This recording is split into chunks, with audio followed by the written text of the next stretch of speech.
So I'm gonna be grabbing this section of hair right here, and then I'm gonna show you guys pretty much the whole method, basically on this one. And then on the rest, I'm just gonna show you time-lapsed and everything, the whole process. You wanna get a section. Normally you'd wanna, kind of section it out, but since her hair is straight, it's easier kind of to just pull some aside. And then what you're gonna do is make sure her hair is combed out, which her hair is washed, combed, and the best thing to do is just wash your hair. Don't condition it, just shampoo it so your hair is at its dry state, and then you can start the process. So what I'm gonna do is grab the hair and then like twist it a little bit, and then grab the hair at the end and then rip it. Rip it to the root. Kind of just run your fingers down it and then twist it while you're doing that, and then do the same thing. Twist it again. Rip it. Now last time I did this, I only did it on how many dreads? I did like maybe 2 dreads and they weren't even fully formed. But as you guys see on this one, we're gonna form them completely. So twist and then rip. Hence the words twist and rip. And I used to call it rip and twist all the time, but you twist before you rip, you don't rip before you twist. One thing that happens and may be scary is you get a clump of hair like this, but it's okay, you can still make it happen. That's the whole process, is like knotting up the hair. But it is 2 easy steps that you do. It's not only twist and rip. I'll show you guys the second step I do use. And I would normally do crochet hooking with this, but you don't necessarily need it. But crochet hooking is major key, and I definitely can do it in the next video to make them look more fine and make them look more tidy and more maintained, but it's not needed. And you can just see how it's starting to lock up. It's not allowing me to go all the way to the root as I'm twisting and ripping. It's just pushing it down to the next lock.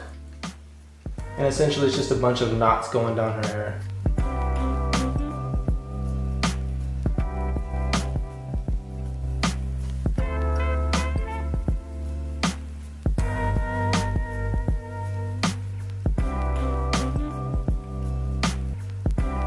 And the toughest part is getting down to the tips, just because it's less hair, because all the hair is mostly knotting up into the rest of the dread. You kind of just keep going at it until it's too hard to do it, and I'll show you guys the next step. So basically when you get down to this point to where it's just like a little bit left over, all I'm gonna do is palm roll it. Like I'll wrap it a little bit and then palm roll the end. So just palm roll all this, and this is what flattens out the dread and allows it all to lock up.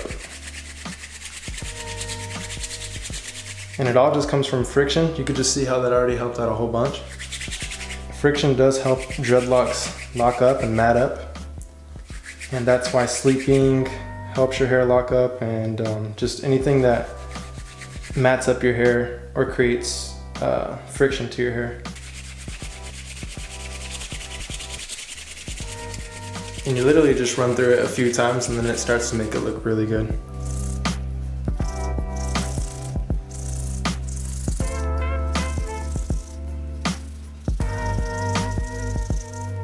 This is the whole process of doing twist and rip and then finishing off with palm rolling. It's a really good combo that helps the dreadlocks lock as quick as possible, and you could just see how that all happened within probably 10 or 15 minutes.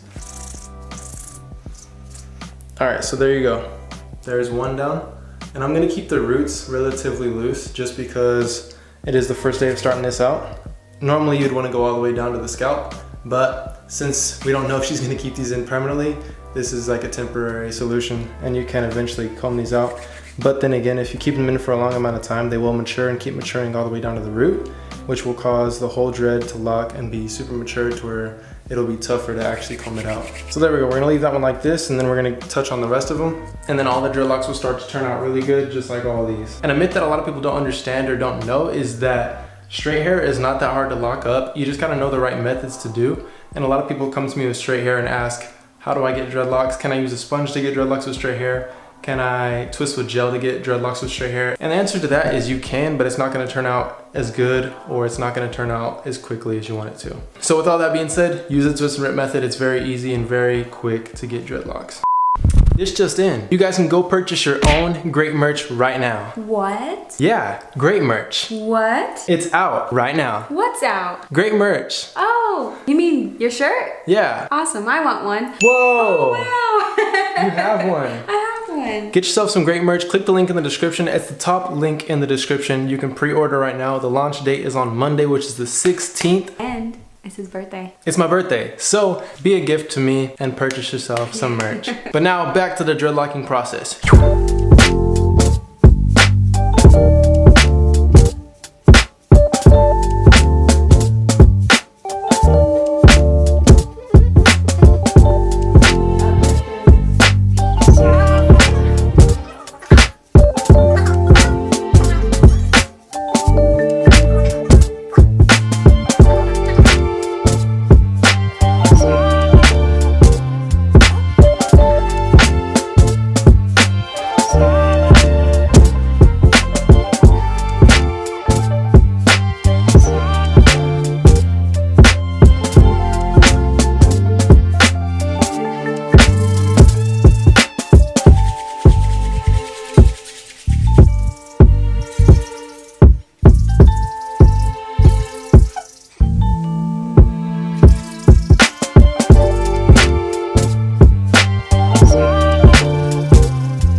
All right, so I basically have 1, 2, 3, 4, 5, 6, 7, 8 dreadlocks right here.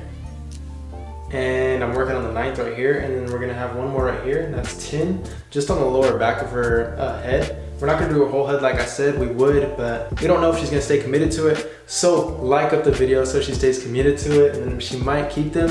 But I feel like this is just gonna create a series that allows us to actually experiment with her hair, experiment with straight hair dreadlocks compared to my dreadlocks, because we've already done enough on mine, but she has straight hair, so it's gonna be a little different. But that being said, I'm gonna finish up the 9th one and then work on the 10th one, and then she'll have a 10 dreadlocks.